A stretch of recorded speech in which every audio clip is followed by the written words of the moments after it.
राधे राधे महाराज जी। महाराज जी, आपने बताया था कि जब कलयुग से ब्रह्मा जी ने पूछा कि आपके युग में प्राणियों की क्या गति होगी, तो उन्होंने बोला कि मैं तो हाउसफुल ही रखूंगा ऐसा करके। तो महाराज जी, पिछले कुछ समय से बहुत जनसंख्या बढ़ रही है, तो क्या उधर हाउसफुल हो गया क्या?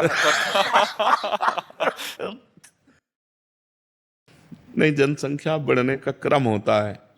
आप थोड़ी सी जगह में देखो, लाखों दीमक हैं। छोटी सी जगह में लाखों दीमक मिलेगी ना, और वो लाखों जब मनुष्य रूप में आएंगे तो प्रदेश बस जाएगा। बस जाएगा कि नहीं बस जाएगा? तो ऐसे अन्य जीवों का ट्रांसफर होता रहता है। जैसे अन्य जीव हैं, बहुत छोटे छोटे जीवाणु हैं, अब उनको मनुष्य बनाया गया, तो मनुष्य का तो एक घेरा होता है, एक घर होता है, तो वही बढ़ोतरी होती चली जा रही है। और जब विनाश लीला होगी तो मिनट में समिट जाएंगे ये सब। इतने लोग हैं, बूढ़े हैं या जवान है, वो क्या अभी यहाँ पर अभी वो भागवती कानून तो अभी लागू नहीं हुआ। अभी तो जैसे आप बोलते हैं कि पुलिस स्टेशन में डंडे लग रहे हैं जी जी। तो उसके बाद में अभी ऊपर जाके नरक में अलग भागवती कानून लगे। हाँ, तो ये लोग सब इंतजार कर रहे हैं। हाँ, अगर भजन नहीं कर रहे और पापाचरण कर रहे तो इनकी आयु जितनी दी गई थी शुरू में, उतनी आयु तक इनको भोगना पड़ेगा, और फिर जाकर के वहां हिसाब तो वहां होता है। सारे बूढ़े हैं, हाँ, दवाइयां खा के जी रहे हैं, हाँ, लेकिन 20 साल जीना है। हाँ तो जीना पड़ेगा, जीना पड़ेगा। अगर वो भजन कर लें तो बच जाए। जितने बूढ़े हैं या जवान हैं, क्या पता हम लोग बूढ़े हों कि ना हो, बीचे में मर जाए। मृत्यु लोग तो बड़ी भयावह है, बड़ी भयावह है। इसलिए हमें नाम जप करना चाहिए, जिससे हमारे पूर्व पाप नष्ट हो जाएं और हमें नरक न जाना पड़े। नरक बहुत बड़ा यंत्रणागृह है, बहुत बड़ा यंत्रणागृह।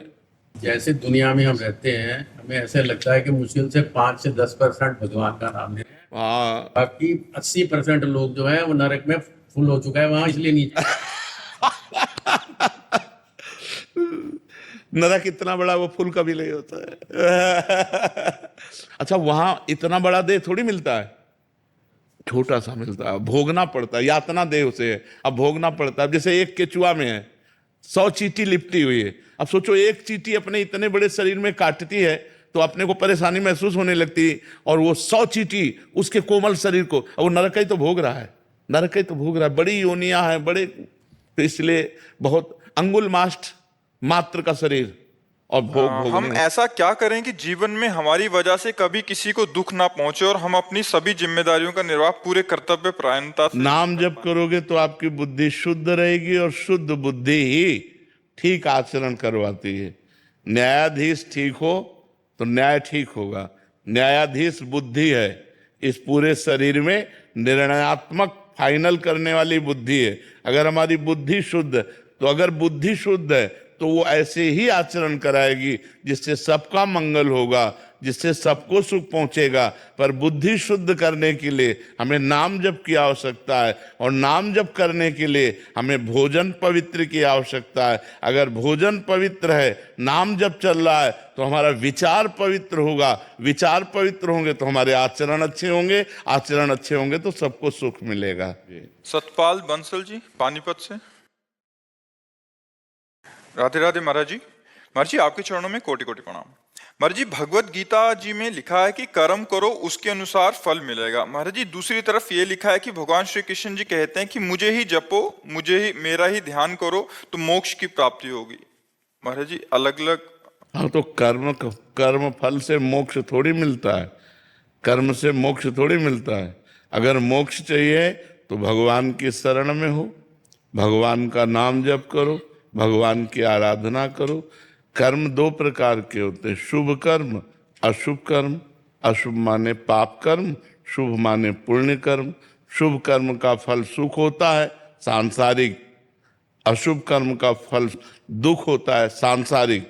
लेकिन मोक्ष तो भगवान की शरण में होने से होगा।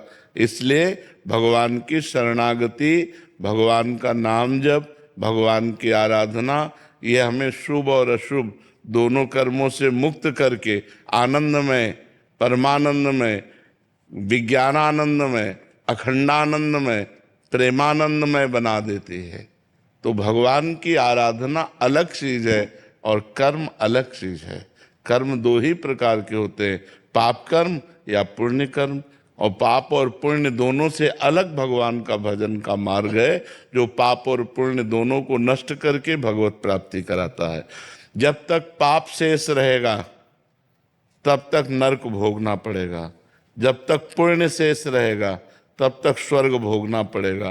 पाप पुण्य दोनों शेष रहेंगे तो उनसे मिश्रित होकर मनुष्य देह की प्राप्त होती है। न पाप न पुण्य तो भगवान को प्राप्त हो गया, मोक्ष को प्राप्त हो गया।